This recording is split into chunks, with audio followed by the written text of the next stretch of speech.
What is going on, everyone? It's Ultimate Spy 53 here, and I just got back from Venom. So I figured I would do a review of Venom, very short review, to just talk about what I thought of it as a first impression. Because I said I wanted to do more of these kind of reviews, not part of a review, just like their own little review. Because I do reviews, but like it's mainly a review that I do, where I pick a movie and I review it for that week. But I figured I want to do more of these, so I figured I might as well do it. So this movie, it was really good. I mean, despite what people think of it, it was really well done. And compared to the other one, the one that in Spider-Man 3, that one I liked. I liked it. But with this one, I felt like it was better. We got more of Venom. We kind of understand where he comes from, especially at the beginning of the movie, and we got a lot of Easter eggs in the movie that I noticed. But in general, how Eddie Brock gets the symbiote is very interesting. And spoiler warning right now, because if you have not seen it yet, then pause this video, go watch the movie, and then come back and watch this review, because I'm gonna get into a few spoilers here. I'm going to make this review as fast as I can. I want to get the point across and get my first impression, and then when the movie comes out later on Blu-ray, I will put it into my review series and do an episode on it. So it was interesting because there's a homeless lady in the movie that Eddie Brock kind of knows, and she basically becomes the test subject for the Life Foundation, and she basically chokes him, and then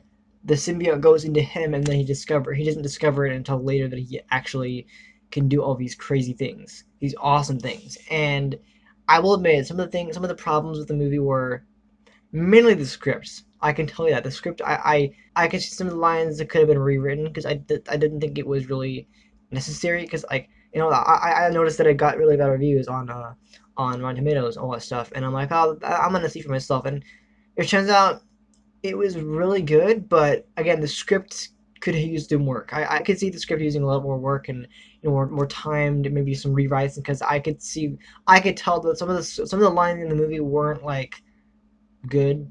Just like I can see it being rewritten, but in general, the Venom symbiote, how it acts differently in this movie compared to Spider-Man 3 is that when you saw in Spider-Man 3, it went from Peter to Eddie, and then basically it's like the symbiote basically launches onto him, and then like literally crawls all over him, and he becomes a symbiote. But in this movie, it basically goes in him.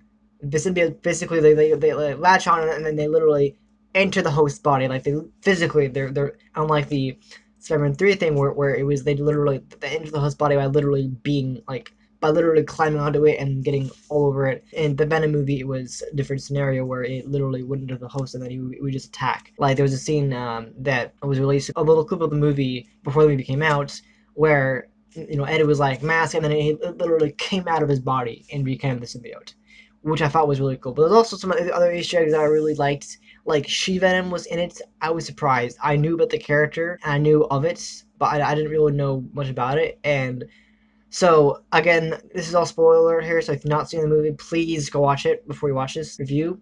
But the girlfriend of Eddie Brock, Anne, she becomes She Venom for a few minutes or so. Like it's a very short scene, but like she like encounters Eddie in the woods, and then she's already has a Venom symbiote on herself, because after Venom got away from Eddie for a brief time, she became She Venom, and it was really cool because I know what She Venom looks like, because I've seen the comics. But it was really just a really cool Easter egg to have that in there, where she becomes, well, not only she appears as She Venom, but she gives Eddie back Venom via a kiss, which is really cool. But overall, I think this movie, if it was ever to crossover with Spider-Man in the MCU, it would be an interesting challenge because of how the movie is totally different. I mean, it's not that different, but because it has some swearing in it, there's a few shits and stuff like that given, and that's basically it. Like it's PG-13 movie, but that had quite a bit of language in it, and I think that tonally it's very different. But I still think it could work. I still think that if they tone the movie just a bit down, if they would a crossover, it would work. But in general, I think this movie was great. I think this movie had no issues. I didn't really have a problem with it. I think the only thing I really kind of thought could have been better was the script again. Like I was told the script isn't very good, and I would agree the script has issues with it. There are things that I think that they could have said better, like not said in general. But overall, it was a very good movie. I enjoyed it. As a just coming out of the theater, I can say that it's worth seeing. it's not a bad movie. It's not terrible. It's I know it says like 25% on Rotten Tomatoes or something like that, but it's not that bad. I think the only thing I really can think about that's wrong with it is the scripts. There were things that I could have had, it could have been better. But some of the fight scenes, like in terms of Venom versus Riot, that was amazing. That was some epicness. It was so cool, and just the way he is. I feel like compared to the Eddie Brock Venom in Spider-Man 3, with this one, I feel like Eddie was able to talk to Venom, and they would have a deal, and they were two separate entities. With Spider-Man 3, it was like a completely different story. They were like one and the same. I mean, like we are Venom, but in this movie, we really get to see how there are separate entities. Like they literally, like Eddie's relationship with Venom is that he literally talks to it. And in Spider-Man 3, that was not a thing at all. Like they didn't really talk to each other. They just Eddie was Venom. That was how it was. And I did like the fact that the symbiote just like it came out of him when things happened. It formed around him, and that was really cool. And I think it's a good movie. I think it's a really good movie. I won't have any. I don't really have any issues with it. It's it has some funny moments. I will tell you, it has some funny moments, and there's an Easter egg at the very end of the movie. I mean, I already named one Easter egg that I found in the movie, but for the end of the movie, for the post-credit scene, there's one important one. The other one is literally a scene from Spider-Man Into the Spider-Verse, but there's a scene at the end where, because we know that Woody Harrelson was cast in the movie as Carnage, but it wasn't like confirmed or anything, and it turns out that he is playing the host of Carnage. Like he basically teases Carnage, which is really cool. I saw that they were like doing post credits and explaining videos, and I'm just like, really? You've been giving me a release date, you just do with that. You don't like, oh yeah, I finally get a chance to see it. You make sure you see it. Like, well, it's not yet. So it's like really annoying. But in general, I think it was a really cool Easter egg to have the host of Carnage basically say Carnage. Like, when I get out of here, there'll be Carnage, which is really cool. I thought that was really cool. But in general, I think that if I was to sum up the movie in the way that Riot and Venom fights, I feel like Riot is like Carnage. Like, because it's like the first movie in a planned trilogy of movies that Riot, he's like basically Carnage. He's that insane. He's that crazy, and he's definitely a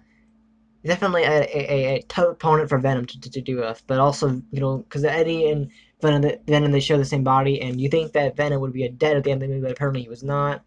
And just in general, I enjoy this movie. I think it was a very good movie. I'll go more into depth about this movie. We'll talk about more of the movie once I had the chance to see it a few times more, especially on Blu-ray when it comes out. I'll definitely do a proper review of it. This is just a first impressions review of what I thought of the movie overall and how it was. And I'll tell you, it's very different from Spider-Man 3. Very different in terms of how that movie played out.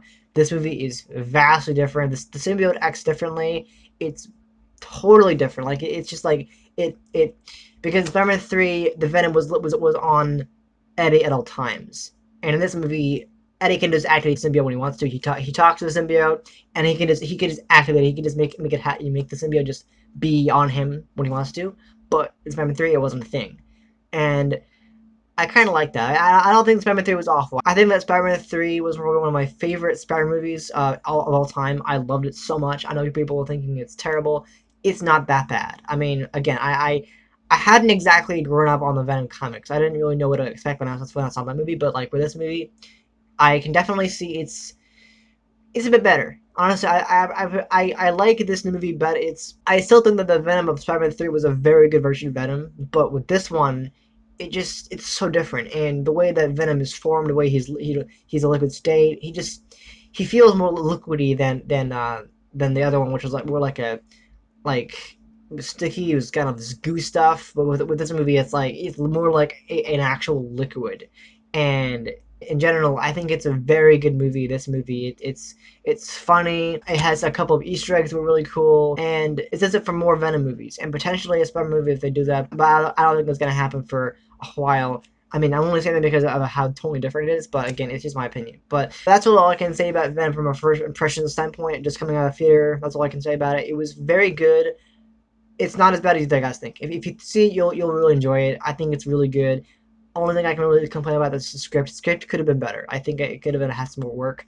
I don't really notice script a lot. I don't really care about script, but when I really pay attention to how the script is, when I look at movies and I really think about, when I watch a movie and I really pay attention to the script, and then I really understand it. So that's all I can say. Venom was a terrific movie. I would recommend it. Go see it when you get the chance to. I know it just came out, but I figure this is the day. This is the day after it comes out, because by the time I release this review, the movie will already have been out by a day. So you should definitely see it. It's really worth it, and I loved it. It was fantastic. I thought Venom was awesome in this movie. He was terrific, and I had no real issues. I mean, it's kind of scary, but not that much. It's just like overall a very serious movie. A very It's crazy. It's awesome. I loved it, and I have no other words for it. So definitely see it. So anyway, thank you guys so much for watching this video. I hope you enjoyed it. If you did, please hit the like button. I really do appreciate the support.